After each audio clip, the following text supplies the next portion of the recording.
topics and opinions expressed in the following show are solely those of the hosts and their guests and not those of W4CY Radio, its employees, or affiliates. We make no recommendations or endorsements for radio show programs, services, or products mentioned on air or on our web. No liability, explicit or implied, shall be extended to W4CY Radio or its employees or affiliates. Any questions or comments should be directed to those show hosts. Thank you for choosing W4CY Radio.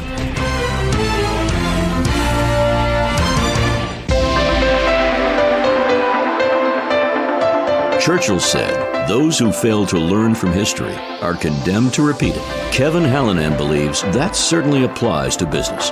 Welcome to Winning Business Radio, here at W4CY Radio. That's W4CY.com. And now, your host, Kevin Hallinan.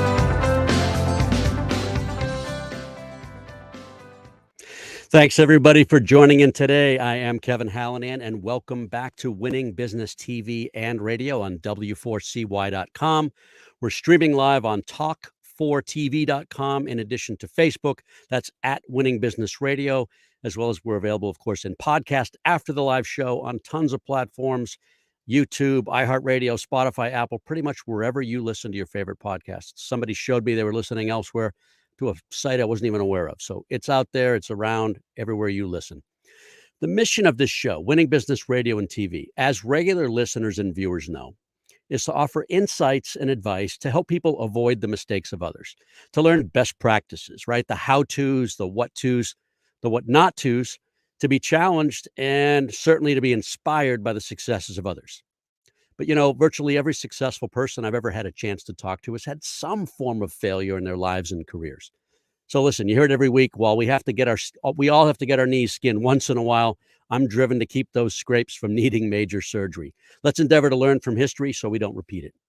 Today, my guest is John Houle, author of The Siberian Candidate and The Kingmaker of Providence, as well as the owner of John Houle Communications and Main Street Media in Providence, Rhode Island. Here's John's bio. John Houle founded JH Communications in 2002 after working as a political consultant. He rebranded the agency as Main Street Media in 2022 to reflect the agency's new mission to deliver Madison Avenue marketing to Main Street businesses, while JH Communications continues to serve as a public relations company. John has successfully managed numerous private and public sector campaigns, representing hundreds of clients across a wide spectrum of industries. Specializing in communications, John has worked closely with organizations to direct their marketing initiatives. Over the past 20 years, he has managed the marketing programs for numerous insurance agencies, medical practices, companies, and trade associations. He's also helped candidates seek elected office and worked on numerous local and state referendums and board initiatives. John believes in the importance of giving back to his community. He was chair of the board of directors of the Northern Rhode Island Chamber of Commerce and is a member of the Workforce Partnership of Greater Rhode Island. In 2004 and 2007, Gateway Healthcare awarded John with their Community Leadership Award for providing families and children in need with thousands of holiday gifts. He's also served as chair of the Board Development Committee for the Girl Scouts of Southeastern New England, where he also served 3 terms on their board of directors. A graduate of Boston College in '94, he lives with his wife Susan and children Jenna and Christopher in Cranston, Rhode Island. His first novel, The Kingmakers of Providence, released on March 3rd of last year, and his second novel, The Siberian Candidate, just released on December 5th. John, welcome to Winning Business TV and Radio, and thanks so much for being here. Great. Thank you for having me. I really enjoy it, and I really liked your opening Churchill quote. You like that? So we have something in common. We both like Churchill. Absolutely. I've visited the war rooms, actually, and my wife and I went to England, London for a week, and then the countryside for a week later. And we just went in September, whatever. And fascinating. I remember having this debate with my father, who I actually dedicated my first book to, Kingmakers of Providence. And I asked him as a student in high school, who is the greatest person of the 20th century? And we agreed it was Churchill. That was could someone else have done what he did at that time in England's history? Yeah, some very difficult and unpopular things. My favorite Churchillian quote is, what is it? In war, magnanimity. No, in defeat, defiance. In peace, goodwill. So it's just like really on point, summarizes everything. He was great, just getting right to the point. No nonsense, and actually had a very long career, was prime minister, I think, twice, 2 separate terms. My favorite quote of his, and it was a whole speech, but you'll know it, "Never give up." Yeah, never Right, give in. Never, never, never, unless for matters of honor or right, good sense. right, which is a segue to Henry, but we'll get to that. We'll get to that, right? Tell us about Susan, your wife. Well, I definitely married up, just like Henry. As did I. Um, while I actually wrote about his Mm, wife before I had met my wife, and then I went back and included some certain sections of our romance. But she's the love of my life. Together, we have two beautiful children, Jenna and Christopher. And she's a school teacher, so it's hard nice. for her sometimes to deal with a public relations writing guy that likes to experience life. But she keeps me in check, keeps me grounded, and yeah, I'm very lucky to have her. That's awesome. And tell us a little bit about Jenna and Christopher. Well, Jenna was just in my office, so if we had started a little earlier, you would have met her because she had to go for an interview. Um, so she's looking for her summer job, and there's an opportunity Nice. for our major health provider here in Rhode Island. Mm. She wants to be a doctor, and she's Oh, studying at LaSalle Academy, doing very well. We're mhm. very excited for her. She's a gymnast. And my son Christopher is my little hockey player. He's 13 and he's in middle school. Nice, nice. That's kinda what we do, right? Why we do what we do. Yeah, Yeah. and one of the benefits I've had, and one of, is did this 10,000 small businesses program with Goldman Sachs, Mm, and I I'm remember one of the familiar. first things they did was they had us put in an envelope, what we wanted to accomplish, what we wanted to give, what we envisioned for our business. And it was all about giving back to my children and Mm, legacy. And you got to remember that, and that's what's really important absolutely. for me, at least. So, let's get some background. Tell us, where you grew up. I grew up in Warwick, Rhode Island, Mhm. so I moved across the state to Cranston. So I moved and everything is relative in Rhode Island. So Right, about right. 5 miles away. I went to Pilgrim High School, and it's great. I go back to the same hockey rink where our championship banner hangs, and the same ice I skated with as a child, I skate on now with my son. So that's That's cool. with Warwick Junior Hockey. In fact, I did a radio interview from the hockey rink during a Newport tournament this Christmas. I had to run off the bench and go into my car and do a radio interview. And I was like, "This is awesome!" And I did a shout out for his team. So we're big hockey fanatics. Yep. We're hockey dads. We're our own special breed. But I was fortunate in 1980, 1988 Mhm. to go to Russia. Oh, wow. And I was part of this youth program, the Hugh O'Brien Youth Foundation. And I had represented Rhode Island at their international leadership conference as a sophomore in high school. And they had sent the Russians during Glasnost and Perestroika. So, I'm a kid of the Cold War. Mhm, So I grew up with, Hunt for Red October and, worrying mhm. about the Russians and Ronald Reagan, the evil empire. So Russia was, just an amazing experience for me in the sense that I had never been out of really New England, just meant gone to Florida, never been out of the United States. My first international experience is going to Russia. They were supposed to be It's this crazy. great empire, and I've soon discovered that was not the case. But it was impactful both how I got there and the time I spent there. How I got there is I had to raise the money, and average people in Rhode Island, just like they gave me money. They raised the money though with the chambers of commerce, the Rotaries. In fact, I still speak at the same Warwick Rotary that I've spoken to them 3 times now. Once I was 17 years old trying to raise money, Very and cool. I got to have a chance to go back and speak to them. So that was incredible from the sense that I could see what the community could do for someone. And then two, I was exposed at such a young age to another culture, another way of life, another system. So that has definitely impacted me from the very, throughout my career. I then went off to Boston College. I studied political science. Mm. And I actually started writing in college, because I used to write these, pages on Russian intellectual history and all the types of papers. So I was used to writing, and I was very into like Tom Clancy and those types of books. Sure. Format. Those are great. So I think I started my first piece in college. I didn't finish it like a lot of writers. I just started something. And then I went off and tried to make a living. So with a political science degree, unless you go to law school, you're limited in what you do. I went into doing some local political consulting, working for a local Rhode Islander. I moved back home. I started working on political campaigns.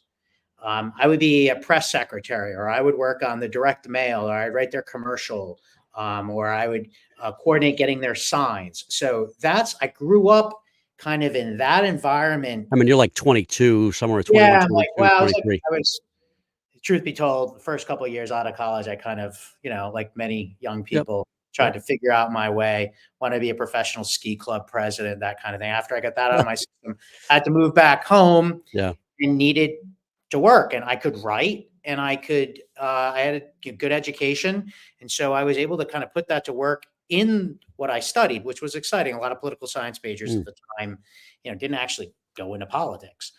So I'm doing local Rhode Island politics, which is its own special culture. All right. So you need to do this. A lot of our viewers and listeners are outside of New England. Share the flavor, because it's very interesting. I'm in Boston.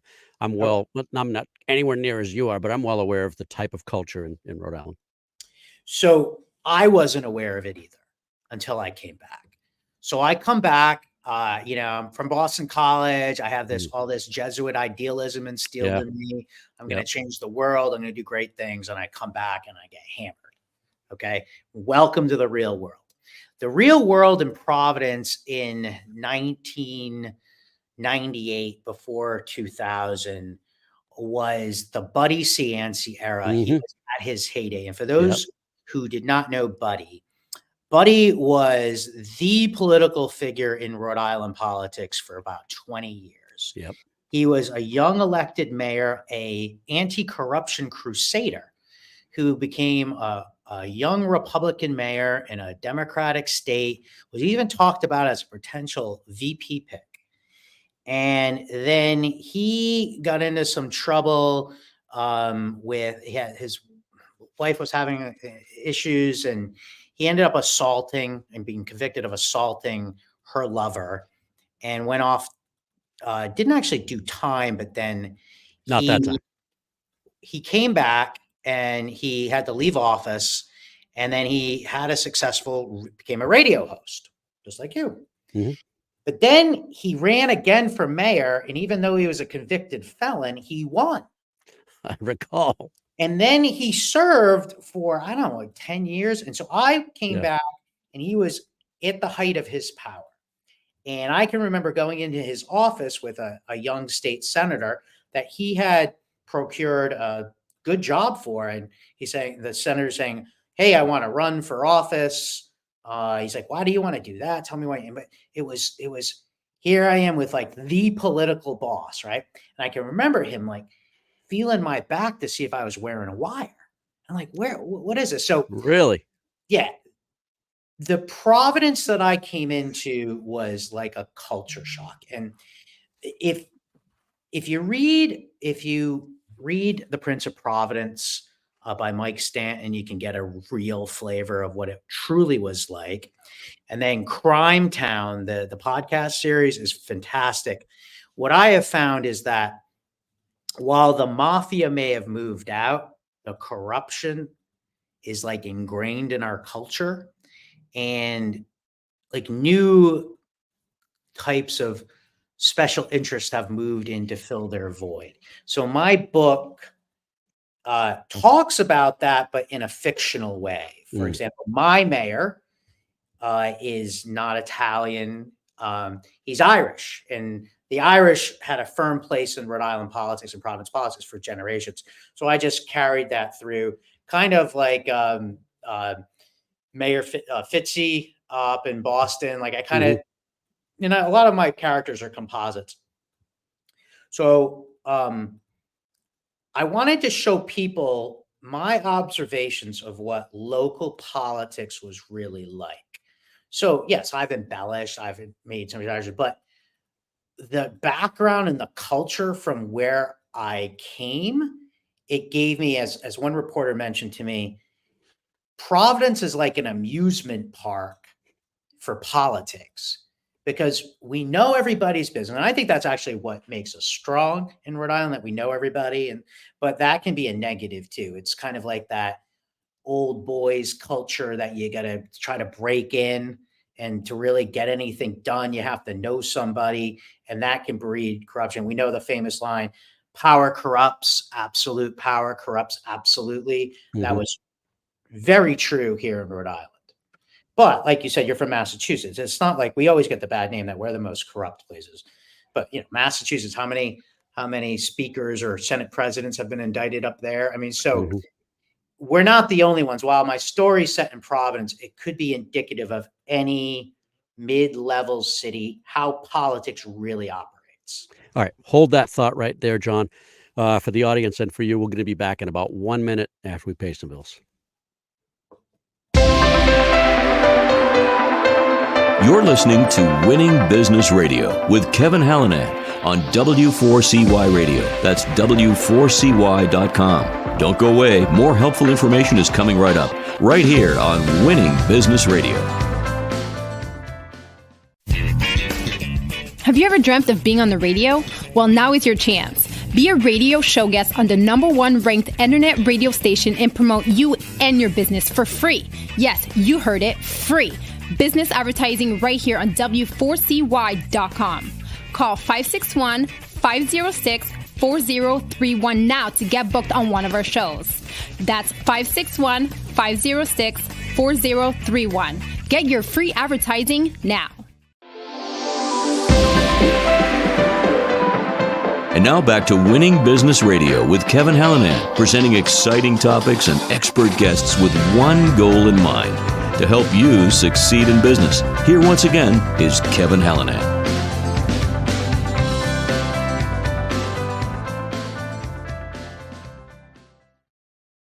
We're back with John Houle, author and business owner.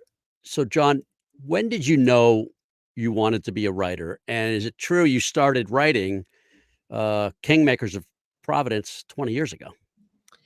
Yeah, so I think the answer to that is I've always wanted to be a writer. And I think with being a writer comes a lot of self-doubt. You say, should I be writing? Am I Hemingway, Fitzgerald, who am I, Dan Brown? You look at those famous people and you think of, God, I'm nothing like that, right?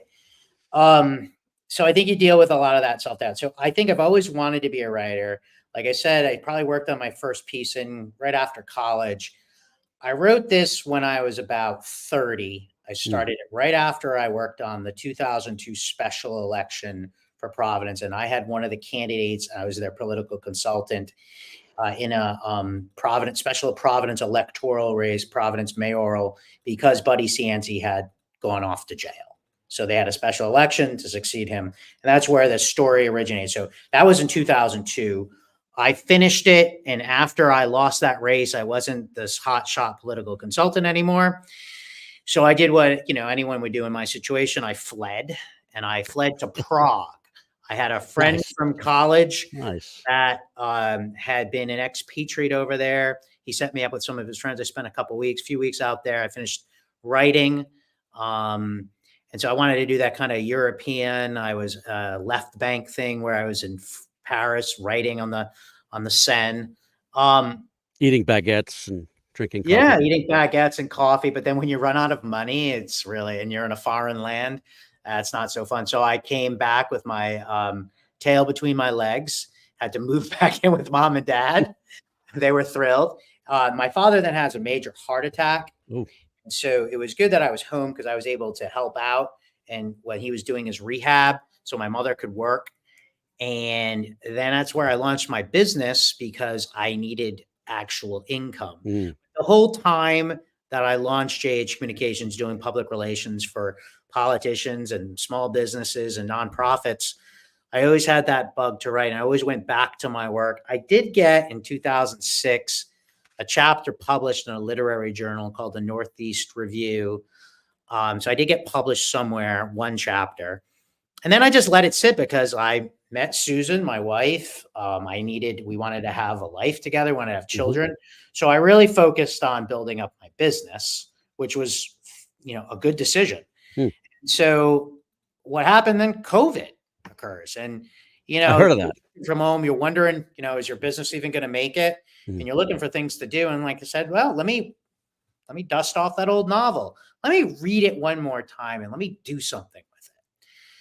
So, 20 years later, I'm in, almost my late 40s, early 50s. I have a lot more contacts in business than I did when I was starting out. And a gentleman in an industry group, a marketing advertising group of professionals, had published a book on selling, sell with authority. And I asked him how he published, and he put me in touch with his publisher.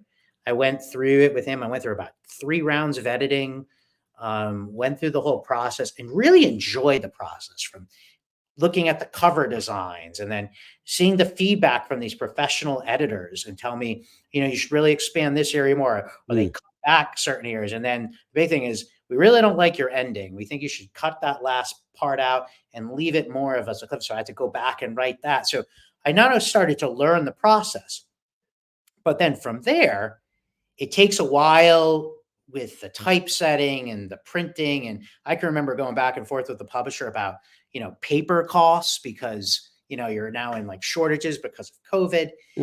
So during that whole long process, I started writing my second book because I was so into it and loved it. So the first book took me 20 years to write, and the second book took me 9 months. I love that. I saw that. Yeah. Little ode to Shakespeare too, no? Yeah. And Henry's last name? Oh, yeah. Spelled a little differently.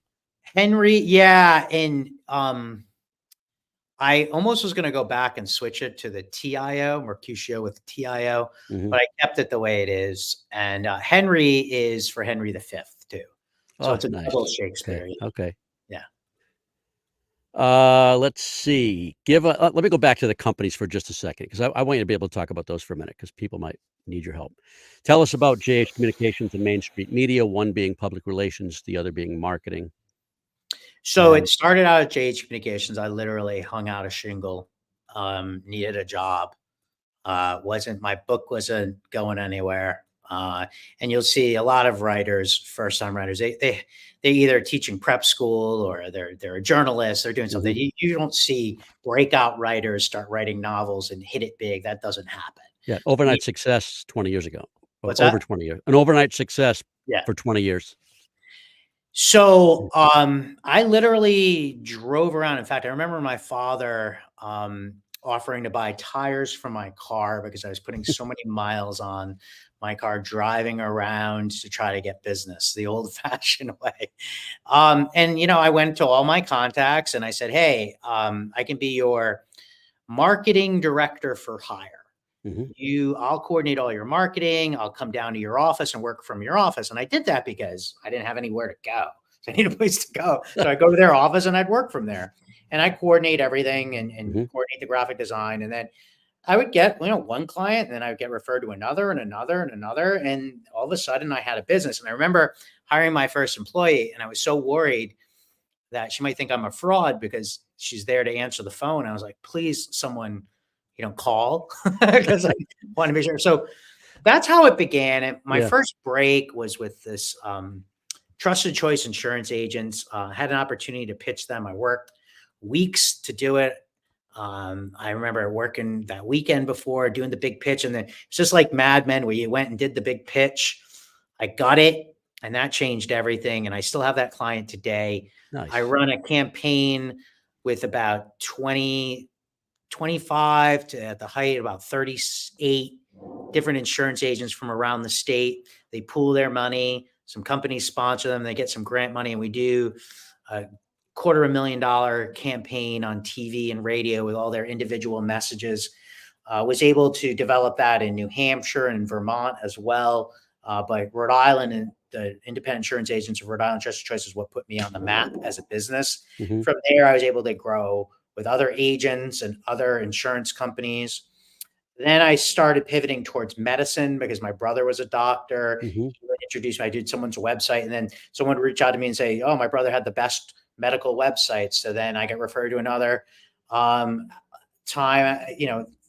and go 15 years later, I'm doing work for Brown and their medical programs, Brown Physicians, Brown Dermatology, Brown Urology, their residency programs. And during COVID, while I was home writing, the other thing I was doing was going to the hospital during COVID to video all their residency programs, because the residents couldn't come to the hospital to see what a great program Brown was. We had to bring the experience of Brown to them. So we did it through video. And then that has continued today. So we've pivoted to really use video like you're doing here in podcasts for people to tell their own stories directly without even sometimes having to go through the media, but going direct. And so that's a lot of what we do today. A lot of video, social media, web development, video production. And that certainly has helped me with my book. I don't know how these writers do it. I have a whole staff that does my website, does video for me, social media. These people have to do it all their own. It's tough. I have someone scheduling my appearances and helping me out with that. It's hard because being a writer is almost like your own startup business. Yeah. And that's been really rewarding for me to get to see that again, what it's like. But I'm sure it's a passion. I have no doubt that it's a passion, but it could also be a lucrative future, right? There's a possibility. I don't know how big this is. We all have that aspirations, I'm sure. But I loved, by the way, the shout out to Spencer for Hire in one of the in your press kit. Big Boston. Spencer fan. I read all those books as a kid. Yeah, they were good. And we had that was our guy. And Providence has Mercutio. So, there's a potential. How do TV shows get made? How do movies get made from authors? Right. So is that a goal? Is that an aspiration? It is. And I'm hoping it's not going to take 20 years like getting published. Mm-hmm. And I do have someone who's been helping me, who's been in the movie business as a producer. He's been advising me. I actually have, I'll show you. This is what's called my Bible. It has synopsis of the characters. It's a 9 episodes limited series. I have a summary of every episode. And then I've written, actually, this is the pilot of the screenplay. Cool. 60 something pages. I absolutely loved doing that. That gave me like a new sense and new inspiration.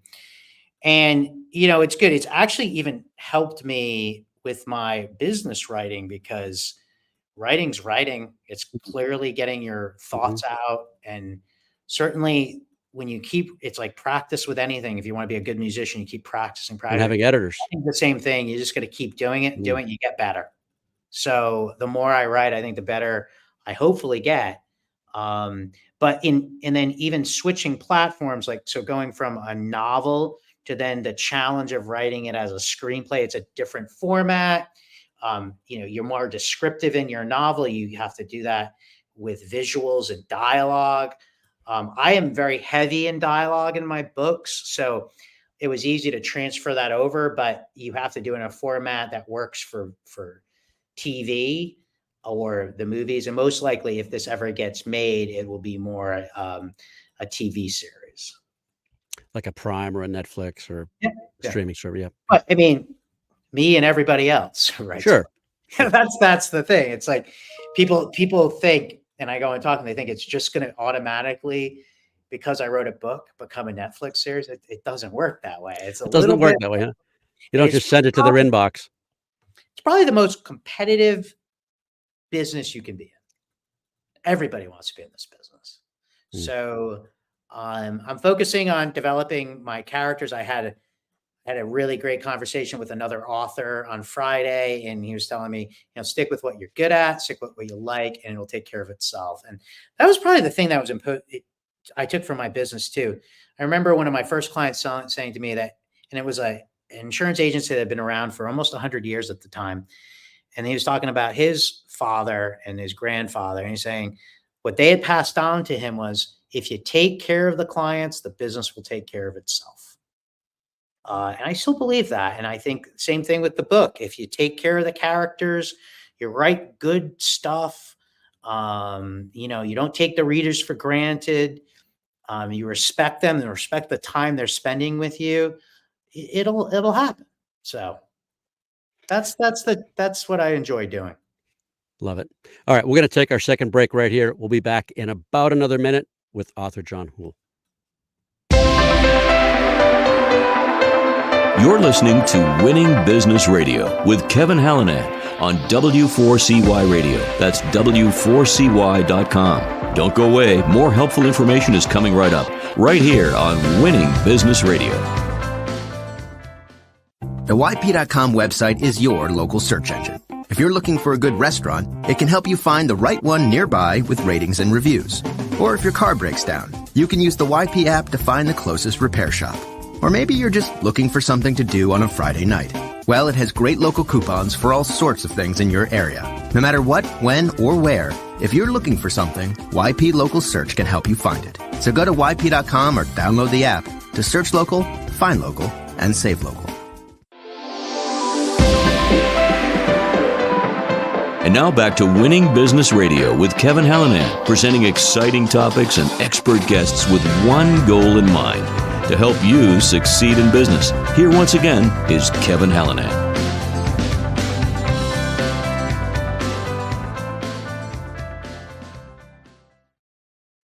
We're back with author and business owner John Houle, author of The Kingmakers of Providence and his sequel, The Siberian Candidate.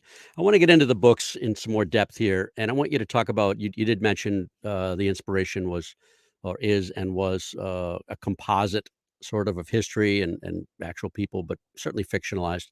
And I'd like to read this for the audience. The Kingmakers of Providence is a tour de force in 5 acts through campaign craft and all-out political war, a fast-paced novel for our time that unites the Machiavellian with the Shakespearean to answer one looming question. When you only play to win, how do you keep from becoming your worst enemy? I love that. I don't know if you wrote that or somebody else did. I actually did not write that. They don't let you write your summary, your back covers because they think you'll give away too much. Seriously. But walk us through, introduce us to Henry and walk us through don't give away too much, of course, because we want people to buy the book. But so I didn't start out to write a Henry series, but that's what it's become. So everything revolves around Henry, and it's like a coming of age kind of, it starts off and I can give this away. The opening line is, "I'm not burdened by personal conviction." That was a joke we would say when I was a young political consultant. And the idea is, hey, I'm not really burdened by the truth. I'll do whatever, right?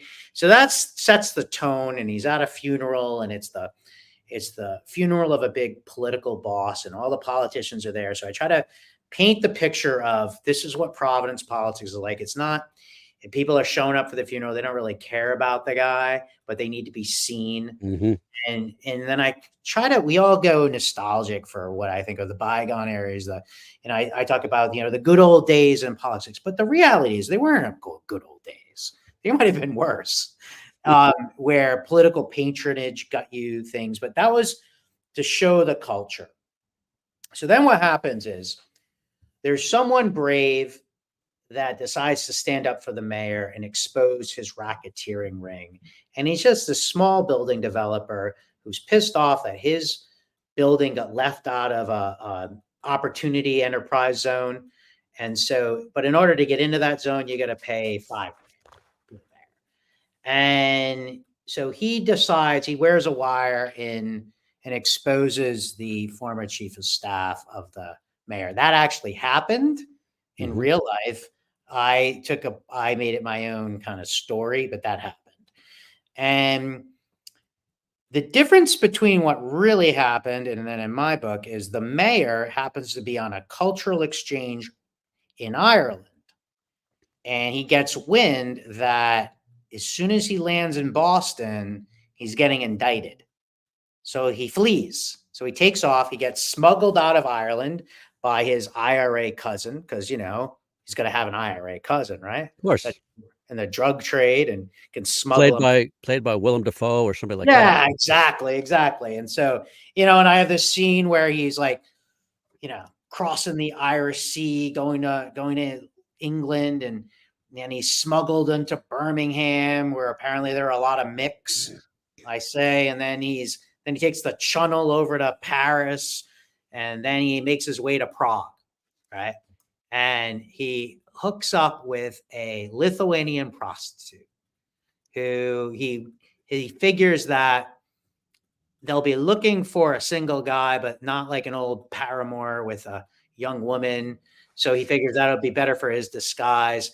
And their racketeering ring, the mayor and the chief of staff, has netted them millions of dollars, and they've stashed some of it in some Swiss bank accounts and in the Caymans. So he's got plenty of dough to live it up in Prague. Meanwhile, the office is declared vacant, and our young Henry, who lost the governor's race a couple of years ago, gets recruited by his law firm to run the mayoral, because he's working for the former congressman that had run for governor and lost. So now this Congressman McNally is in a big prestigious Providence law firm, kind of a rainmaker. And so they say, hey, we want our chance to get the mayor in the office so that our clients will be represented. We'll get access to all the treasure trove of contracts. So what happens, and I won't give it away, is Henry finds himself in a very precarious situation with a young lady on one of the political event nights, and makes a poor decision, but doesn't go all the way in making a really bad decision. Mm-hmm. But then he is extorted to throw the race. And the question is, would you trade everything you believe in to protect yourself? Because for the first time, Henry's found his candidate. He's found the person that he thinks will restore honor to politics in Providence. Yet he has betrayed his own ideals by putting himself in a precarious situation and ultimately almost costing this gentleman the race.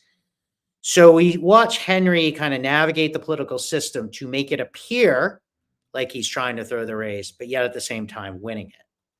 So he's got this That sounds clever. challenge to do. So, and then there's a big hero that comes in, kind of very Shakespearean, like Norway coming in at the end of Hamlet, restores honor, everything. So book 2, we continue the story, but now Henry's in a different place. He's now, and he wants to prove himself again. And he soon realizes that the corporate world is just as nefarious as the political world he thought he had escaped from. At the same time, we have a lieutenant governor of Rhode Island that is of Ukrainian descent, and he's never known his father. His father died for the Soviet Union in Afghanistan, and he's been raised by his mother and came over to Rhode Island, a good liberal. He went to Brown. He worked out political circuits and became lieutenant governor, and he represents this progressive wing of the party that I've been told in the Chamber of Commerce for years are the boogeymen. They're going to come in and make all the changes in Rhode Island and never happen. To get us to raise money. So I'm looking at the progressive, I call them the progressive boogeyman. So in my theory, said the Russians, I'm pretty sure were involved in the presidential elections, messing around, whatever they did. Okay. I know they were probably involved, or we think they were. What if they were involved in local elections? Okay, what if they ran an operation? This is just not presidential. They went in local. How would they do it? Well, Rhode Island's often a test market for new products. So I test the whole theory, trying to prove that they can do it in Rhode Island by a governorship. Okay, I back in this lieutenant governor. But the problem is the lieutenant governor doesn't even realize he's been bought, because he thinks it's his long lost father's money he earned for service to the Soviet Union. But it's not. It's Russian intelligence money. Wow. So who do you turn to in a situation like that when you find out that you've been funding your campaign with Russian intelligence money, and then you use that money to go fund campaigns around the country, and you've committed some felonies. Well, you turn to Henry Mercutio. So Henry's going to come back in and help bring Rhode Island back on its righteous path. But we're going to discover that Henry's father-in-law, who is a billionaire, how did his family get his money? Like every great fortunes, right? And Henry will start to work on an international stage, because when we discover that the Russians have been working our elections, well, we're going to give them a little payback. So Henry helps run an operation in St. Petersburg, Russia, where I happened to go and party with Marines when I was 17 years old at their consulate. So I bring it back to Russia. Yeah. Through Prague while I was in my 20s, my late 20s. So that's the Siberian Candidate. I love it. So are we working on a third novel yet? I am. And that is the third in the Henry trilogy. Mm-hmm. I thought I might end it there with Henry. Certainly wouldn't kill him off, but I would kind of conclude his story. And I talked about maybe going back and covering some of my other characters, because I can't see putting the pen down, or for me, the computer keys. Yeah. I'm going to keep writing. And I'm about halfway through the 13th state, which happens to be Rhode Island. And there's a big climax at the end of the Siberian Candidate. Something happens in Rhode Island. In the third book, explains what happens and then sets the stage for Henry taking a continued role internationally.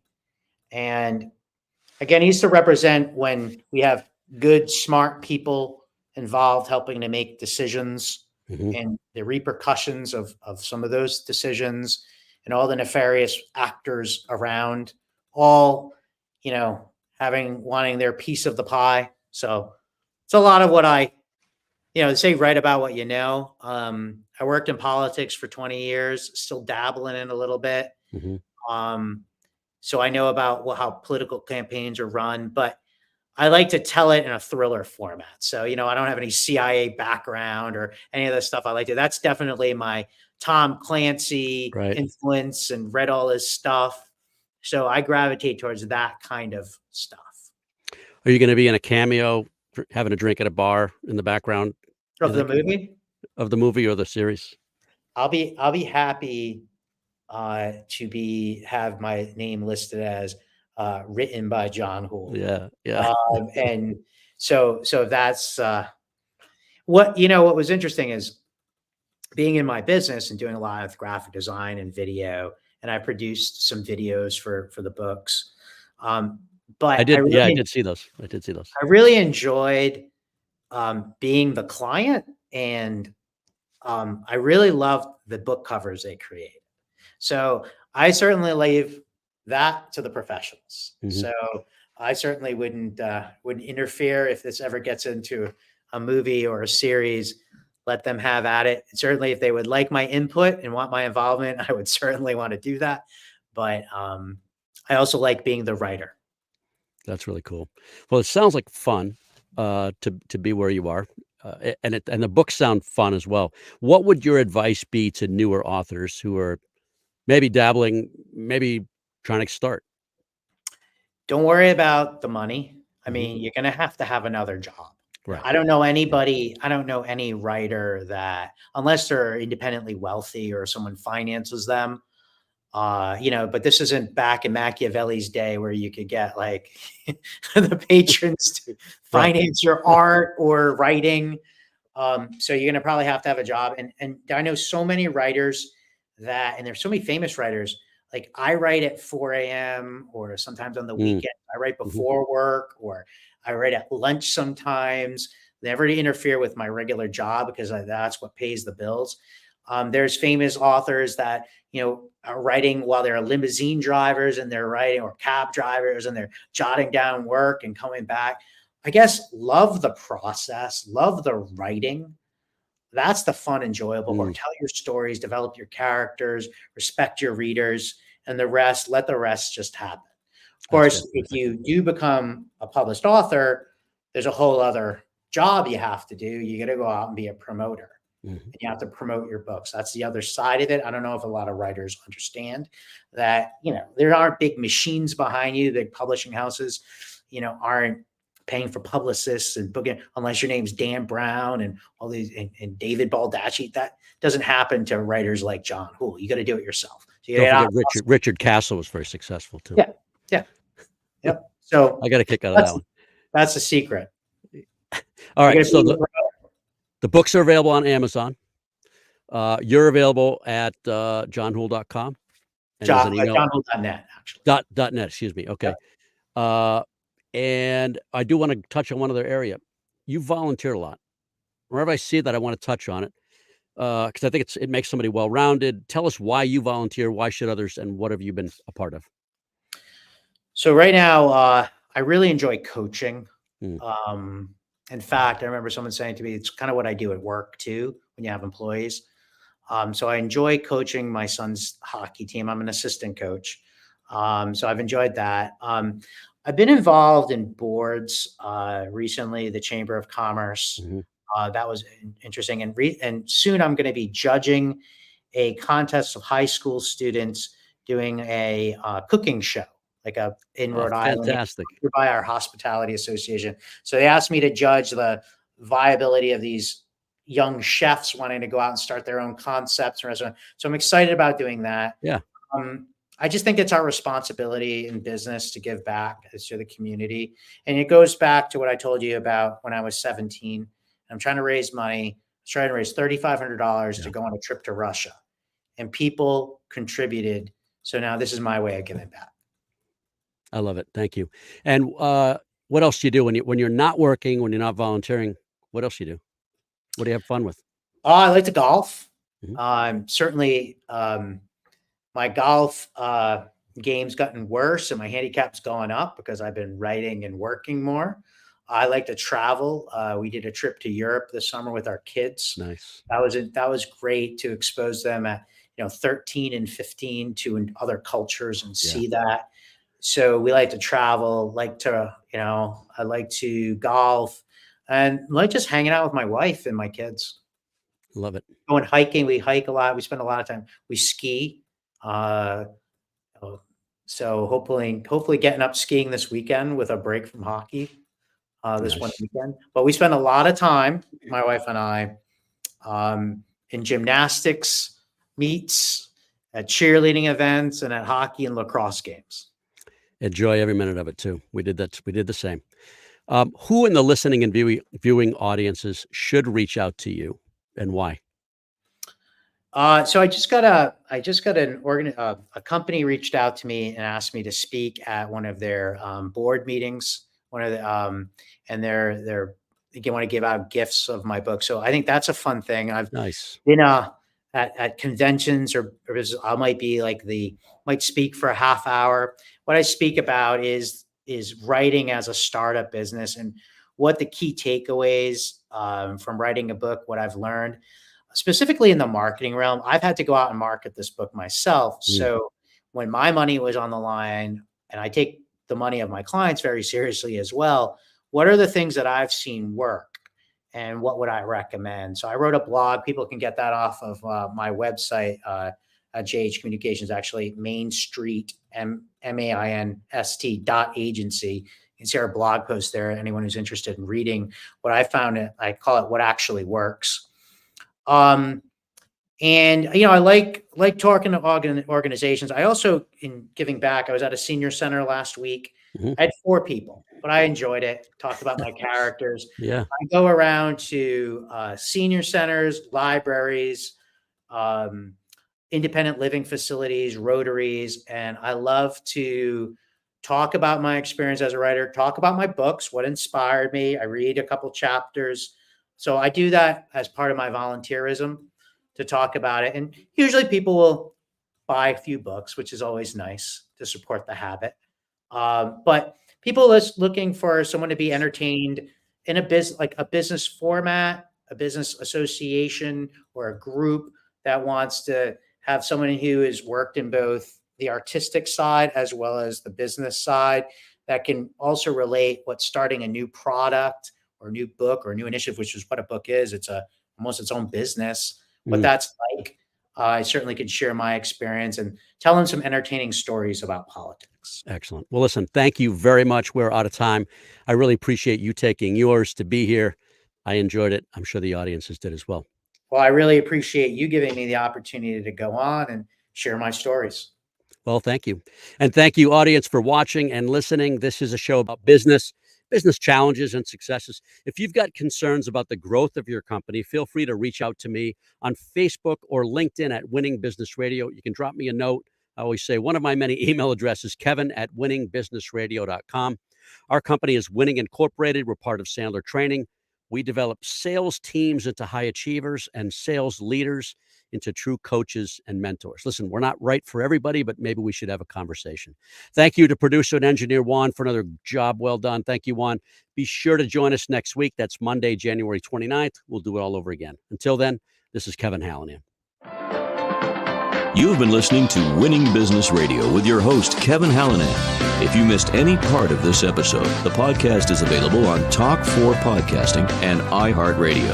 For more information and questions, go to winningbusinessradio.com or check us out on social media. Tune in again next week and every Monday at 4 p.m. Eastern Time to listen live to Winning Business Radio on W4CY Radio, W4CY.com. Until then, let's succeed where others have failed and win in business with Kevin Hallinan and Winning Business Radio.